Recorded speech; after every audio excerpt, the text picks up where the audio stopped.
മഹദിയായ മൈമൂന ബീവി റളിയല്ലാഹു അൻഹ വഫാത്തായ സമയം അവരുടെ മരണാനന്തര കർമ്മത്തിൽ പങ്കെടുക്കാൻ മഹാനായ റഈസുൽ മുഫസ്സിരീൻ അബ്ദുല്ലാഹി ഇബ്നു അബ്ബാസ് റളിയല്ലാഹു അൻഹു വന്ന സംഭവം സ്വഹീഹുൽ ബുഖാരിയിലുണ്ട്. മൈമൂന ബീവി റളിയല്ലാഹു അൻഹയുടെ മയ്യത്ത് കുളിപ്പിച്ചു, കഫൻ ചെയ്തു. ഇനി മയ്യത്ത് എടുക്കാൻ വേണ്ടി പോവാ. അന്നേരം ഇബ്നു അബ്ബാസ് റളിയല്ലാഹു അൻഹു വിളിച്ചു പറഞ്ഞു, ഹാദിഹി സൗജത്തുൻ നബി സല്ലല്ലാഹു അലൈഹി വസല്ലം, ഇത് നബി സല്ലല്ലാഹു അലൈഹി വസല്ലം തങ്ങളുടെ ഭാര്യ മൈമൂന ബീവിയുടെ ജനാസയാണ്. ഫൈദാ റഫഅതും നഅശഹാ ഫലാ തുസഅ്സിഊഹാ വലാ തുസൽസിലൂഹാ വർഫുഖൂ. സ്വഹീഹുൽ ബുഖാരിയുടെ ഹദീസാ. നിങ്ങൾ മഹദി അവറുകളുടെ മയ്യത്ത് കട്ടിൽ ഉയർത്തിയാൽ, മയ്യത്ത് കൊണ്ടുപോകാൻ തുടങ്ങിയാൽ കൂടുതൽ അനക്കലോ കുലുക്കലോ ഒന്നും പാടില്ല. അനക്കാതെ കുലുക്കാതെ വളരെ മയത്തിൽ മൃദുവായി നിങ്ങൾ മയ്യത്ത് കൊണ്ടുപോകണം എന്ന് അവിടെ കൂടിയിരിക്കുന്ന എല്ലാ ആളുകൾക്കും ഇബ്നു അബ്ബാസ് തങ്ങൾ നിർദ്ദേശം കൊടുത്തു. ഈ ഹദീസ് വിശദീകരിച്ചുകൊണ്ട് ഫത്ഹുൽ ബാരിയിൽ ഇബ്നു ഹജർ തങ്ങൾ പറയാ, മൈമൂന ബീവി റളിയല്ലാഹു അൻഹക്ക് ജീവിതകാലത്തൊരു മഹത്വമുണ്ട് എന്നല്ല, ലോകത്ത് എല്ലാ മുസ്ലിമിനും മുഅ്മിനിനും ജീവിതകാലത്ത് വലിയ പവിത്രതയുണ്ട്, ഹുർമത്തുണ്ട്. ഇന്ന ഹുർമത്തൽ മുഅ്മിനി ബഅദ മൗതിഹി ബാഖിയത്തുൻ കമാ കാനത് ഫീ ഹയാതി. ജീവിതകാലത്ത് മുഅ്മിനായ മനുഷ്യന് എന്തെല്ലാം പവിത്രതയും വിശുദ്ധിയുമുണ്ടോ അതൊക്കെ മരിച്ചാലും അങ്ങനെ തന്നെ തുടരുന്നുണ്ട്. ആ ബഹുമാനത്തിനും പവിത്രതക്കും വിശുദ്ധിക്കും മരണം കൊണ്ട് ഒരു കളങ്കവും പറ്റുന്നില്ല. ജീവിച്ചിരിക്കുമ്പോൾ ഒരാൾ എങ്ങനെ നമ്മൾ ബഹുമാനിക്കണോ അതുപോലെ മരിച്ചു കഴിഞ്ഞതിന് ശേഷവും ബഹുമാനിക്കണം. അതുകൊണ്ടാണല്ലോ മയ്യത്ത് പരിപാലന കർമ്മത്തിൽ ഏർപ്പെടുന്ന ആളുകൾക്ക് നമ്മുടെ ഫിഖിന്റെ കിതാബിൽ എത്രയാണ് നിർദ്ദേശം കൊടുത്തിട്ടുള്ളത്. മയ്യത്തിനെ അപമാനിക്കുന്ന ഒരു പ്രവർത്തനവും ഉണ്ടാവാതിരിക്കാൻ. കുളിപ്പിക്കുമ്പോൾ എങ്ങനെ കുളിപ്പിക്കണം എന്നാ പറഞ്ഞത്? പൂർണ്ണമായും മറയുള്ള റൂമിലാണ് മയ്യത്തിനെ കുളിപ്പിക്കേണ്ടത്. ഇബ്നു ഹജർ തങ്ങൾ പറഞ്ഞു, ലൈസ ഫീഹി നഹ്വു ഖുവ്വത്തിൻ, ഒരു ദ്വാരം പോലും ആ മയ്യത്ത് കുളിപ്പിക്കുന്ന റൂമിലേക്ക് ഉണ്ടാകാൻ പാടില്ല. എന്തുകൊണ്ട്? ലിഅന്നൽ ഹയ്യ യഹ്രിസ് വലാ ദാലിക്. ജീവിച്ചിരിക്കുന്നയാൾ കുളിക്കുമ്പോൾ കുളിപ്പുരക്ക് ഒരു ദ്വാരമുണ്ടാകാൻ, അല്ലെങ്കിൽ ഡോറ് തുറന്നു വെച്ച് കുളിക്കാൻ ജീവിച്ചിരിക്കുന്ന ആൾക്ക് താല്പര്യമില്ലല്ലോ. നമ്മൾ കുളിക്കുന്നത് വേറെ ആൾ കാണാൻ നമ്മൾ ഇഷ്ടപ്പെടുന്നുണ്ടോ? ഇല്ലല്ലോ. അതുപോലെ തന്നെയാണ് മരിച്ചു കിടക്കുന്ന മയ്യത്തും. ആ മയ്യത്തും മയ്യത്തിന്റെ ശരീരഭാഗങ്ങൾ നാട്ടുകാർ മുഴുവനും കാണാൻ ഒരിക്കലും ആഗ്രഹിക്കുന്നില്ല. അതുകൊണ്ട് കുളിപ്പിക്കുന്നവർ തന്നെ വളരെ അത്യാവശ്യത്തിന് വേണ്ടി മാത്രമേ മയ്യത്തിന്റെ ശരീരം കാണാവൂ എന്നാണ് പണ്ഡിതന്മാർ പറഞ്ഞിട്ടുള്ളത്. ഇനി നിങ്ങൾ ആലോചിച്ചു നോക്കൂ, നമ്മുടെ നാട്ടിലൊക്കെ അവസ്ഥ. ഒരു മയ്യത്ത് മരിച്ചാൽ മരിച്ച ഉടനെ തന്നെ മയ്യത്തിന്റെ ശരീരത്തിൽ മരിക്കുന്ന സമയത്ത് ധരിച്ചിരുന്ന വസ്ത്രങ്ങൾ മുഴുവനും അയച്ച് പണ്ഡിതന്മാർ പറഞ്ഞു ഒരു പൂർണ്ണമായ തുണി കൊണ്ട് പൊതിയണം. എങ്ങനെയാ പൊതിയേണ്ടത്? അതിന്റെ രൂപം ഇബ്നു ഹജർ തങ്ങൾ പറഞ്ഞു, വതറഫാഹു, ആ തുണിയുടെ രണ്ട് സൈഡുകൾ, രണ്ടറ്റങ്ങൾ തഹ്ത റഅ്സിഹി വരിജ്ലൈഹി, ഒരു അറ്റം, ഒരു സൈഡ് മയ്യത്തിന്റെ തലയുടെ താഴ്ഭാഗത്ത് തിരികെ വെക്കണം. മറ്റൊരു സൈഡ്, മറ്റൊരു അറ്റം മയ്യത്തിന്റെ കാലിനടിയിൽ തിരികെ വെക്കണം. എന്ന് വെച്ചാൽ മയ്യത്തിനെ ഒരു കവർ കൊണ്ട് പൊതിഞ്ഞതുപോലെയാണ് കിടത്തേണ്ടത്. നമ്മുടെ നാട്ടിൽ എങ്ങനെയാ കിടത്ത? പേരിന് മാത്രം ഒരു തുണി മയ്യത്തിന്റെ മുഖത്തിടും. എന്നിട്ട് കടന്നു വരുന്ന ആളുകൾക്കെല്ലാം ഇതിങ്ങനെ തുറന്നു കൊടുക്കാൻ വേണ്ടിയിട്ട് ഒരു മനുഷ്യനവിടെ നിർത്തും. ഓൻ്റെ പണി തന്നെ വരുന്ന എല്ലാ ആളുകൾ ചോദിച്ചാലും ചോദിച്ചില്ലെങ്കിലും, കാണാൻ താല്പര്യമുള്ളവനാണെങ്കിലും ഇല്ലെങ്കിലും ഇത് തുറന്നു കൊടുക്കലാ ഓൻ്റെ പണി. നഊദു ബില്ലാഹ്, വളരെ വൃത്തികെട്ടൊരു സംസ്കാരമാണത്. ആണെന്നോ പെണ്ണെന്നോ വ്യത്യാസമല്ല അതിൽ. മരിച്ചു കിടക്കുന്നത് അന്യ പെണ്ണാണെങ്കിൽ അന്യ ആണ് വരുമ്പോൾ തുറന്നു കൊടുക്കും. അവർ കാണുമെന്നിട്ട്. എവിടത്തെ നിയമമാണിത്? ശറ ഒരിക്കലും ഇതിനെ പ്രോത്സാഹിപ്പിച്ചിട്ടില്ല. മയ്യത്തിനെ കാണുക, മയ്യത്തിനെ അപമാനിക്കുക എന്നത് ശറ ഒരിക്കലും പ്രോത്സാഹിപ്പിച്ചതല്ല, അത് നിരുത്സാഹപ്പെടുത്തിയ കാര്യമാണ്.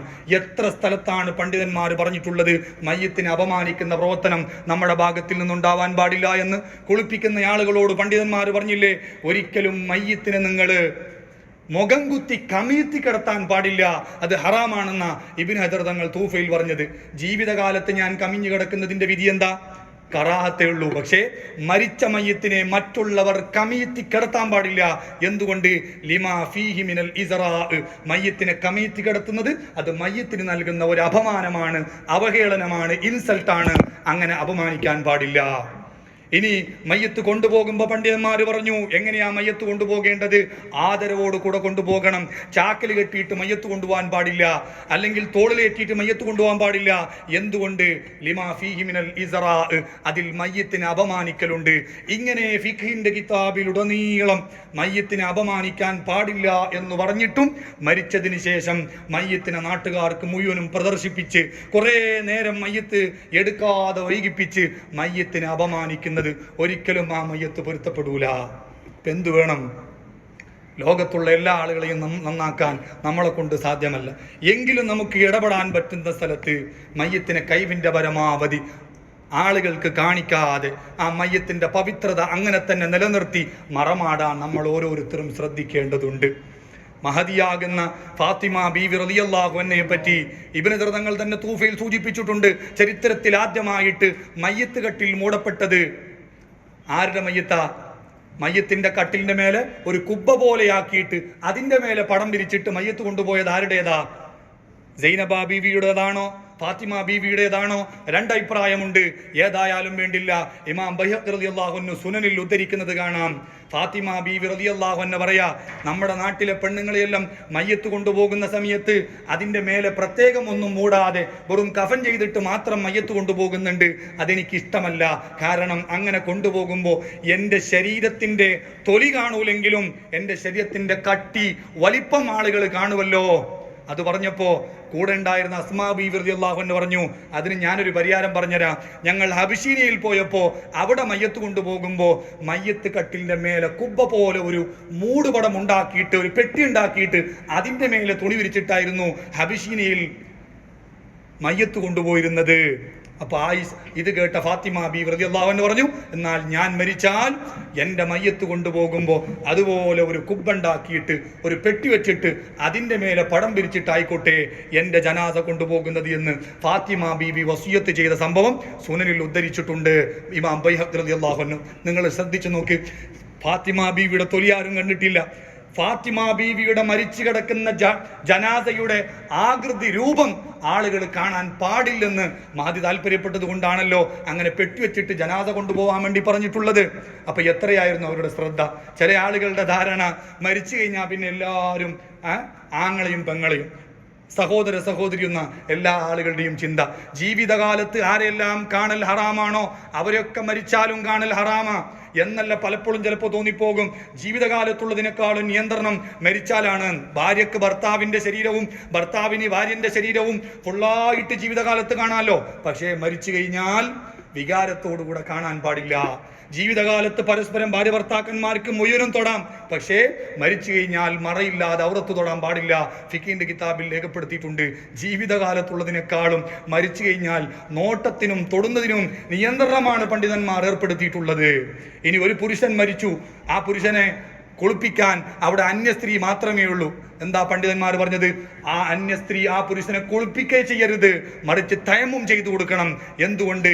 ലിതവഖുഫിഹി അലൻ നളരി വൽ മസ്സിൽ മുഹറം.